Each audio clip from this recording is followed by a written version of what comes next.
Purposely. Your life, God's purpose. Listen at onpurposely.com.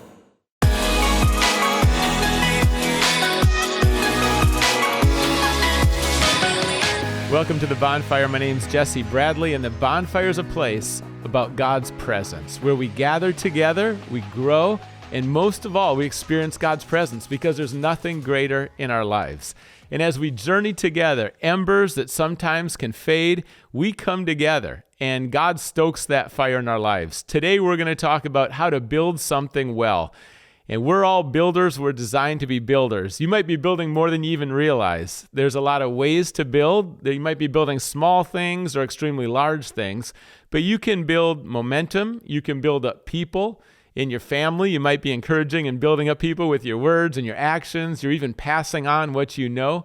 You can build culture. You can build buildings, finances, initiatives, projects. You can build a ministry. You can build a business. There's so many things to build. And building is wonderful because God builds, He creates, and we're made in God's image. And He has given you talents, resource, time, treasure. I mean, there's so many things that God has given to you. And today what I want to do is go through this 10 different elements. When you're building something, these are things to consider. And it's good to first take inventory and identify, what are you building? What are you passionate about? Where are you investing your energy? And what do you want to see grow and take off? Because there's a lot of causes, and it's important to find a cause that resonates with you. And you wake up every day, you're thinking about this. It's exciting. It's got your attention. It's captivating. You're building things. And again, it could be relational, or it could be something that you're building with your hands or your mind. But those three arenas, your mind, your hands, your relationships with your heart, all of it is designed to bring God glory and benefit other people. And then you're going to come alive. I want to say this, as you build something, God is going to build you. It's not just about the end, but the process is very significant. And it's not just the outward, it's the inward as well. It's all connected. From heaven, it's the process, it's the end goal. Inwardly, your character, your skills, your learning, your development, and then also how other people are going to be blessed. God blesses you to bless other people. And the vision He gives you and what you build, it's never all about you.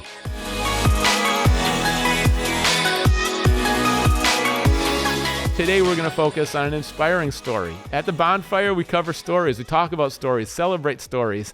And this is Nehemiah, who in the Bible, there's a whole book on the Nehemiah. You can read it.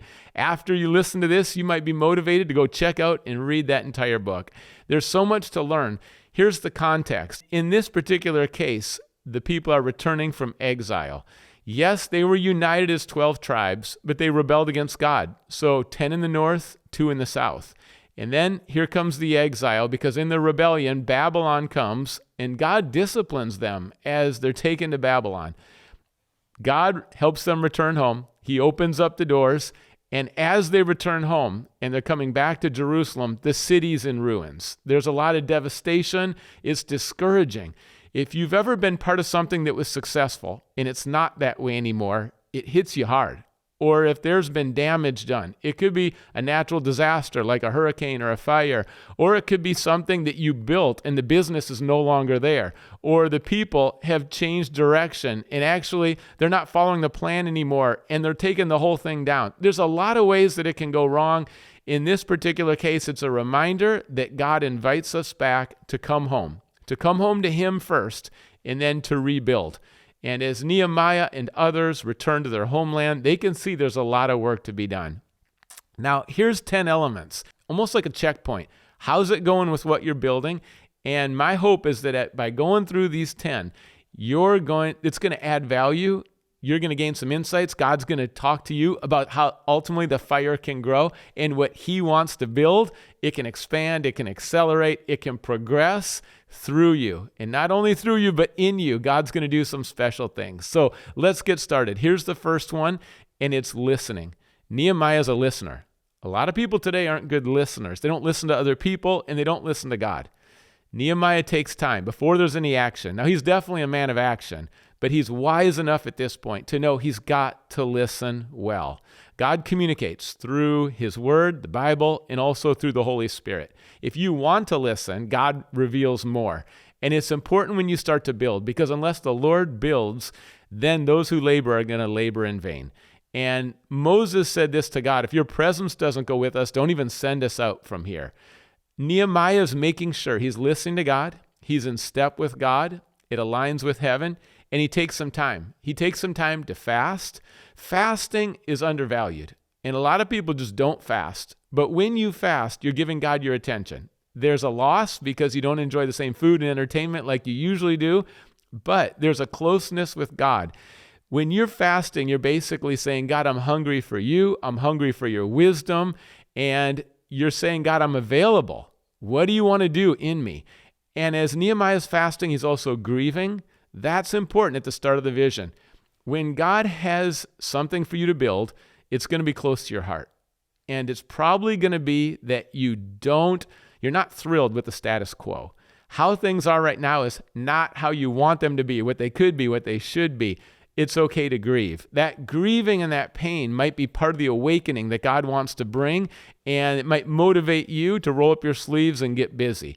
There are some things in this world where you're going to grieve because you care a lot about it. You see pain. It could be from human trafficking or people who don't have clean water, kids that are literally starving, people who don't have a Bible. You're going to see divorce and abuse, and you're going to see situations that tug on your heart. You're going to see things in your neighborhood, your city, our country right now. It needs repair, places of devastation, and you're going to step in. But first, listen to God. Grieve over what's going wrong, and what is going wrong can create a holy restlessness where you're like, I want to be part of the solution. I want to make a difference. Nehemiah takes time to walk around the city. He takes a few days. Don't rush the process. It's not a microwave. You can't just speed past it. But take that time to fast, to pray, to listen to God. And this is going upward. There's an inner work that God wants to do before the outer work happens. That listening, when you think of Moses and what he built this tabernacle, and he built things that step by step, and the Bible says it's just what God wanted. And there's a peace and there's a joy when you know that God approves. He's cheering you on. He's like, yes, that's the way to do it. That's what I've called you to do. That's what I want you to do. And that first part of listening is essential. So take some time, listen to God, maybe get away out of your routine where you normally stay, take 24 hours, find a place where you're alone, get pen and paper, write some things down. How is God stirring in you? What is the vision that he's starting to bring? And as you listen to God, that's going to become clearer. And it's like God will turn up the light so you can see it clearer, you can hear it clearer, and then you're going to step into it because you know God's called you. So the first part is listening. Don't rush that one. The second part is really that plan. Because when you get a vision, now what's the strategy? What's the plan? And it's important to have a plan. Leaders have plans. Teams have a playbook. If there's no playbook, there's no plan. Everyone just does whatever they want to do. And as Nehemiah's listening, there needs to be a plan. The vision and the strategy here for Nehemiah is to build a wall. A wall was so important in those days, it protected a city. It maintained. And the wall had been taken down. Without a wall, a city's defenseless. There's a loss of hope without a wall. It was something very tangible. You might be building something tangible, or you might be building something intangible. Either way, you need a plan, you need clarity, and goals are important, next steps are important. Nehemiah receives that vision from God. There's a plan, there's a strategy, there's next steps. God's not going to necessarily reveal everything. There's going to be mid-course adjustments. I like to say plan in pencil, because we just don't know everything till we get involved. You learn so much once you start doing. The best way to learn is to start doing. Yes, do your research, but when you get involved, it's an experience. That's when you're going to grow. Nehemiah has a plan. There's a vision, and you might want to write it down. It might be helpful for you to write down, here's the vision. This is why we're doing it. The why motivates other people. Here's our next steps. Here's our strategy. Here's some of our goals. Here's the finances.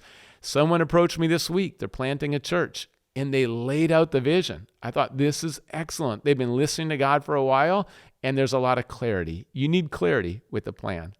Now, the third part is collaboration, and you can't do it alone. When God gives you a plan, there's going to be other people who are getting involved. And as you look through the Bible, there's some contemporaries to Nehemiah.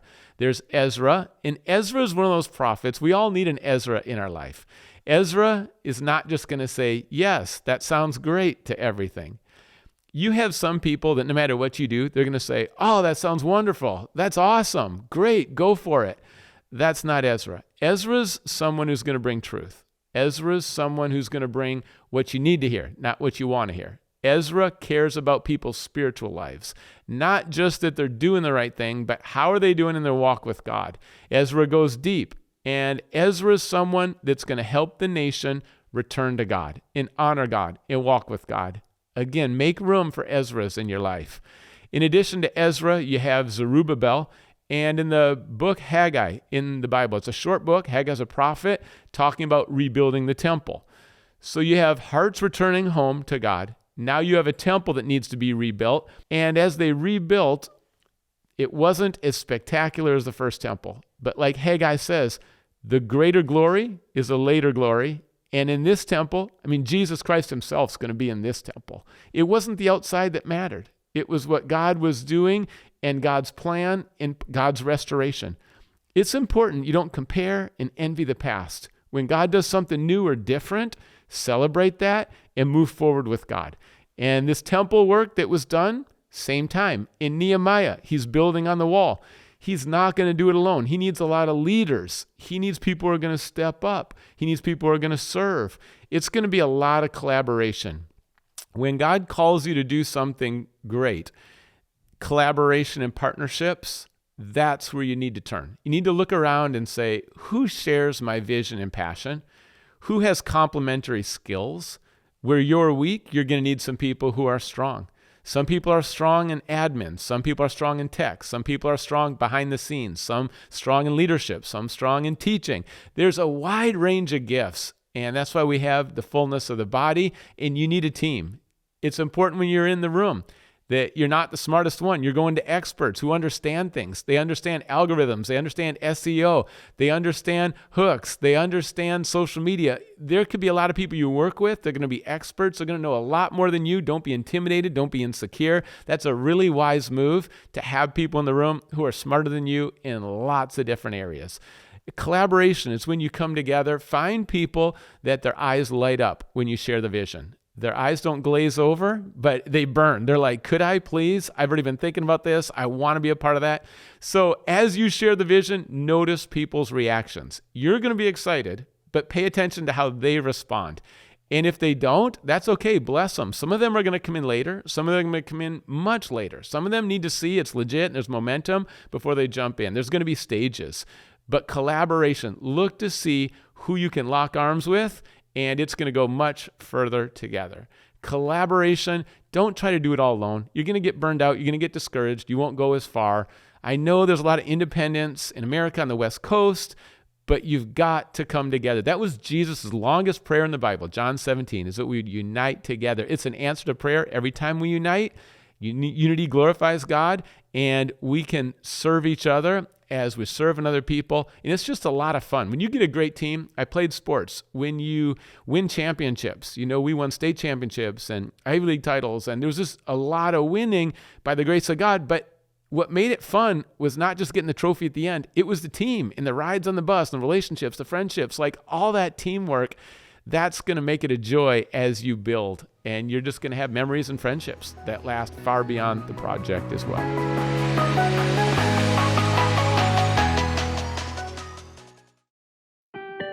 Before we continue with today's episode, I want to tell you about my friends at World Concern. The fact is, for generations, children and families have struggled to find clean water, food, and a chance for a brighter future, and this includes the world's poorest places. But this can all change in this generation, and you can be a part of the transformation, including villages that are far beyond where the road ends. Visit worldconcern.org today and find out how you can bring change and the love of Christ to children and families that are forgotten by most of the world. To learn more and to get involved, go to worldconcern.org. The next one is that it's compelling. This comes down to your communication. What's the vision in a sentence? What's the vision in 30 seconds? What about the 2-minute vision? Do you have a trailer, or do you have a sizzle reel? Do you have video? Do you have pictures? Do you have a picture of the end goal? Like, what are you going to bring that moves people? What are the sound bites, the phrases? What's the story? Stories. How has God built it up this far? What has worked and hasn't worked? Be honest. What have you not done well? What do you need? What are the resources?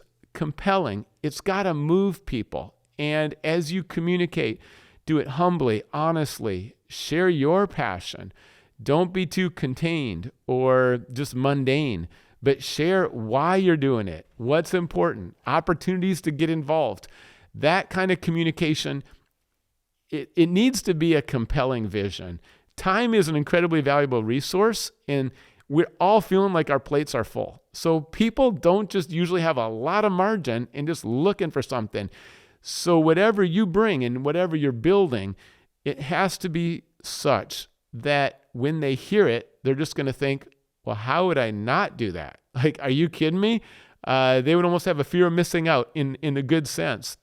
They just want to be a part of this. They're like, could I?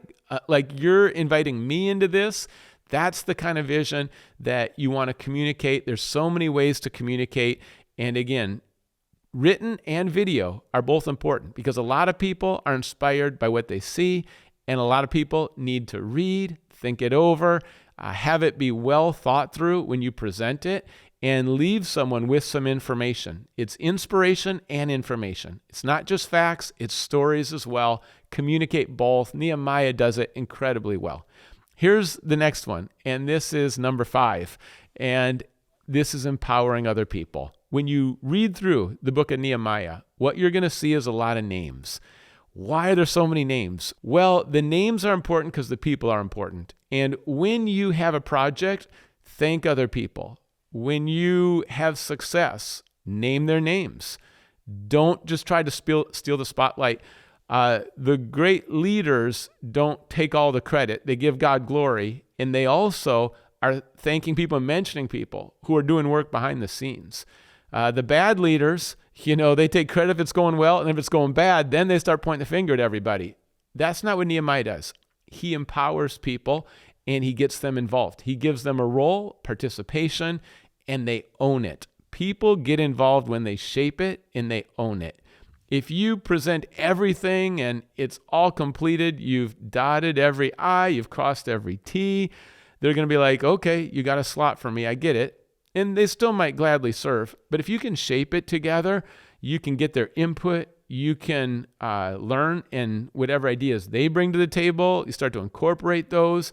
Because they're involved, they're going to own it. And this is really strategic. Nehemiah places people next to where they live. They've got to build a huge wall. They're not equally motivated for every part of the wall. That's just human nature. Not everyone is going to be motivated by the same stuff. And you're going to need to figure out what are they really excited to do and what's the best place for them to get involved. Nehemiah has them build a wall next to where they live. Why? Because that's where they live. That's their neighborhood. That's where they know they need protection. They care about their neighbors. They care about their family. Like, they want to see a solid wall right there. And there's all these different locations, all these different people, and they're not random. Nehemiah takes time to think through what is the role that's going to be best for this person. Bring out the best in other people. Know their strengths, their weaknesses, what motivates them. I remember when I played soccer, I was a goalkeeper, and I'd communicate to my teammates. And I needed to know them well, not only what position and role, but also how to motivate them because they have different personalities. And some of them would play their best when I would get on them a little bit. Kind of like you can do better. Like, that guy's running past you. And as I would do that, they would kind of step up to the challenge. They needed to be challenged. Other ones needed to be encouraged or comforted a little more. Like, it's all right. You got the next one. Good job. Hey, you're still playing well. Get your head up, Whatever that looked like, some of them just had different personalities. So how do you empower people so they own it, brings out the best in them, and then you know them well enough to know what's not going to help them and what's going to help them. And that Nehemiah does that incredibly well. And I believe that that's a catalyst and an essential piece of the wall that they're going to build. It's those relationships. It's not just what you build in terms of the wall, because we talk about the wall all the time with Nehemiah, but look at the relationships. If you don't connect with people well, you're not going to have a team. The wall's probably not going to be built. But Nehemiah knows what they need, and he's there with them. He empowers them, but he's also in it with them. He's not just from a distance telling them what to do, but he's doing it. He's working hard, and they're doing it together. Together is a key. And again, empower other people. Actually give them a role. Actually give them leadership. Give them responsibility. Don't try to hoard all of it, but let them spread their wings. Yes, you check in with them. Yes, you make sure they're on the right track. But overall, they don't feel like you're micromanaging. They feel like they can go for it. And they are. They've got real responsibility. That's important. What you give away is really important. Give it away. Do that wisely. Make sure you got the right people. Make sure they're reliable. They're faithful, right? They're teachable. Make sure they're dependable. Like you figure out, there's an old, faithful, available, and teachable. It's empowering the right people in the right way. And then we've got number 6, which is overcoming. And there's a lot of opposition in the book of Nehemiah. There's a couple names that appear, Sanballat, Tobiah, and then Geshem. And you're always going to have people who throw shade, who try to slow you down. And here's the tactics they used: intimidation, fear, bullying, discouragement. This wall will never be any good. It's going to topple over. They get government involved, military threats. They try to get authority to stop them, like every single tactic, including distraction. At one point, Nehemiah has to say, no, I'm not going to come down from this wall to talk to you anymore. Like, God's doing a great work, and I'm not going to step away from it. It's important that you set limits. There are some pointless conversations. There's some unnecessary conflict and battles. There's people who are making requests of your time. And if you say yes to everybody, you're not going to build the wall. You're not going to finish the project. It's going to get slow. It's going to get frustrating. You're going to get drained. You need to know what God's called you to do and then have a lot of limits and say no to people. Be very intentional about what you're investing in. And when opposition comes, first, don't give them too much power. Don't let their voice take over. The real estate between your ears is too valuable. Don't keep replaying the tapes of their comments. Don't go down the road of worry and worst case scenario and, it's probably all. Listen, you got a lot of people who are going to build you up. Spend time with the right people who bring out the best in you. And when the opposition comes, you got to stand in truth, trust God. Perfect love drives out fear. You go back to the Lord, you go back to his word, you go back to his promises, and then you remember that God is faithful. There's also a devil who's real. His native language is lying, and he wants to steal, kill, and destroy. So how do you overcome the lies? You walk in truth. Jesus is the truth. Walk with Jesus, abide with him, and there's going to be people who try to undermine you, they mistreat you, they slander you, they try to put down your projects, they misunderstand you, they might do it intentionally, unintentionally, and they get a lot of people against you. That's going to be part of the project. Whenever you're building something wonderful, it's just a target for more people to try to throw negativity towards you. So the next one's protection. It's a response to overcoming. Nehemiah places people on the wall to protect. He's building, he's also protecting. What you value the most, you protect, and you're going to need to be intentional. He physically needed protection. There's spiritual protection. Get a prayer team, build up your prayer life, and there's lots of ways to protect, but this is too valuable to let the opponents come and just take it down. So protect it. The next one's remembering. This is number 8, and Nehemiah will tell people, remember God. In their hardest days, remember. Remember what God has done. Make a list of what he's done in your life so you stay encouraged. Remember who God is right now, and remember his promise. He who began a good work is faithful to complete it. And as you remember God, you're going to find strength again because you'll draw near to God. When the people started to feel like, I don't know if this is going to work, and you're going to have those moments. This feels a little crazy. This feels like it's too much. I don't know if it's going to work. They remember God. And as they return to God and remember God, they remember the vision and the calling and the plan. And all of that flows from remembering God. Nehemiah is a great leader because he keeps helping people to remember God. And the 9th one is benevolence. This is important that your project makes a difference, not only right now, but for future generations. In your parenting and building up kids, you're going to bless future generations. When you have projects that you're building, don't just think about right now, this month or this year, but what about 3 years, 5 years from now? How is it sustainable? How is it going to multiply? How do you scale it? How do you involve other people? Have that be part of the vision because you want to see long term. In our church, I'm so grateful we've been 70 years. And what we've seen is that each generation's thinking about the next generation. We were able to knock out $2.3 million of debt. It blesses the next generation. COVID came and shut down the building briefly and then restrictions, but God rebuilt it. And there was a lot of people serving, different cultures, different generations, and there was an intentionality to it. Now we see with the youngest generation just thriving like never before. The media ministry that just took off after COVID, we were able to reach 480,000 decisions for people to follow Jesus. And it's just blessing people in the next generation, other nations. See, God sometimes will give you a vision bigger than you anticipate, and sometimes it'll be very small. It's okay either way. Mother Teresa said, not all of us do massive things, but we can all do small things with great love. And as you do it with great love, there's no limits to what God can do. The benevolence, the love, check your heart, that it's compassion, and that you care about other people. And it's not just one place, but look what God can do with many generations, many nations. And again, trust the Lord. If your heart is right with benevolence, God is going to use you to bless other people beyond what you can see or imagine. And sometimes this side of heaven, you only get a glimpse. It'll be beyond that when you really get to see the fullness. And the last one I want to say is faithfulness to God. Faithfulness to God, when it's all said and done, at the end of your life, the North Star, it's faithfulness to God. Let that be the checkpoint. Are we being faithful to God?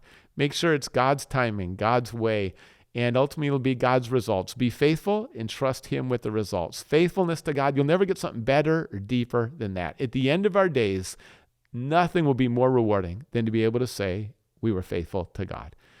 This is the Bonfire. I hope those 10 elements are important, helpful for you, practical, as you think through what is God doing in your life right now and what are you building. You can read through the book of Nehemiah, or you can go back and listen to this again. Share it with a friend who you're serving with and think through the vision. Think through what's missing. Where are we strong? Where do we need to grow? And keep building in God's strength. Reliance on God is essential as you build. You don't have all the answers. It's okay. God will give you wisdom. You don't have all the strength. It's okay. In your weakness, God's power will be made evident. You don't have, all the people. It's all right. God's going to provide. Where He gives the vision, He gives the provision. Our God is good, and you can trust Him in the process. Remember, it's not only what you're building, but how God is building you. This is the Bonfire. We come together in God's presence. We gather together, we grow, and God does amazing work in you and through you. It's God's fire, it's God's spirit, it's God's power. We give Him the glory. It would mean so much if you could like, subscribe, if you could comment, rate this podcast, share it with friends. God is building something, and we want to keep growing together. Love to hear from you, how God is using this podcast in your life, and share your story. Around the Bonfire, we love to share stories. We'd love to hear from you. So please connect, thebonfire.org, and let's keep growing in our faith together.